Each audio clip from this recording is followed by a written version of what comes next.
Hi అండి. Welcome back to Satya's kitchen channel స్వాగతం అండి. నేను మీ రమాదేవినండి. ఇదిగోండి ఈరోజు నేను మీకు ఒక మంచి బ్రేక్ఫాస్ట్ చూపించబోతున్నానండి. అంటే ఎప్పుడు రొటీన్‌గా ఇడ్లీ, దోసే కాదండి. ఇలాగ కూడా అప్పుడప్పుడు మనం మార్చాలి కదా! మన పూర్వీకులు ఆళ్ళు హెల్తీగా ఉండేవారు అంటే అండి, ఏం తినేవారండి వాళ్ళు? జొన్నలు, రాగులు, గంట్లు ఇలాంటివి తినే కదండీ వాళ్ళు హెల్తీగా ఉండేవారు. ఇప్పుడు మనం అన్నీ పిండిలేసి తిని ఇవి తినడానే మన హెల్త్ పాడైపోయి, మన ఆరోగ్యాలన్నీ పాడైపోయి అలా ఉంటున్నాం కదండీ! ఇదిగోండి ఇక్కడ నేనేంటంటే బొబ్బర్లు నైటే నానబెట్టుకున్నాను. నానబెట్టుకొని ఉదయాన్నే ఇవి బాగా 2 సార్లు కడిగేసి ఇదిగోండి నానబెట్టిన బొబ్బర్లనమాట. నేను 2 గ్లాసుల నీళ్ళు ఎసరు పెట్టాను. ఇదిగోండి అవి తిరగబడి మరుగుతాయి కదా! మరిగినప్పుడు మనం ఇప్పుడు ఈ బొబ్బర్లు అందులో వేసేసి ఉడకబెట్టేయాలి. ఈ విధంగా కర్రీ చేసుకుంటే చాలా బావుంటదండి. ఈ చల్లదనంతోని బొబ్బర్లు నంచుకొని అట్టు నంచుకొని తింటే అండి సూపర్‌గా ఉంటదండి. కాంబినేషన్ మాత్రం చాలా బావుంటది. మీరు కూడా ఒకసారి ట్రై చేయండి. ఎంత బావుంటదంటే అంత బావుంటదనమాట.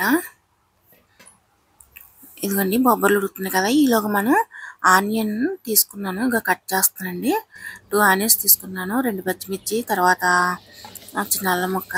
నెక్స్ట్ ఇదిగోండి గంటన్నం. నేను ఈ గంటన్నంలో పెరిగేసి కొద్దిగా నానబెడతాననమాట. చూసారండి అన్నం.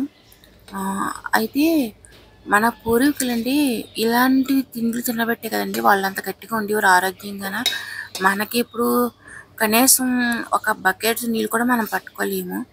అంతవరకు ఎందుకండి ఒక చెంబుతో వాటర్ ఒక అరగంట సేపు మనం పట్టుకొని నిల్చోలేమండి.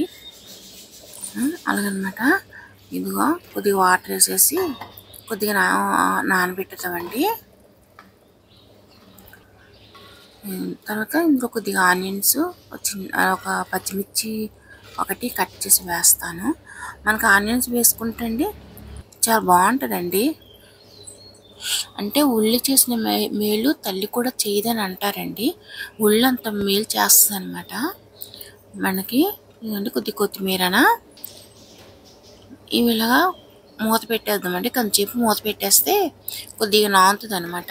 ఆ ఉల్లిపాయలు, పెరుగు, అన్నం అన్నీ కలిపి నానుతాయండి. ఈలోగా బొబ్బర్లు చూద్దాము. అవి ఉడికాయో లేదో చూసి పోపు వేసేసుకుందామండి. ఇదిగోండి ఉడికాయండి. మనం కొంచెం సాల్ట్ వేద్దాము. కొంచెం సాల్ట్ వేసి మళ్ళీ ఒక 10 నిమిషాలు మూత పెడదామండి. మూత పెట్టేస్తే ఆ బొబ్బర్లకి సాల్ట్ ఇంకుతుంది అనమాట.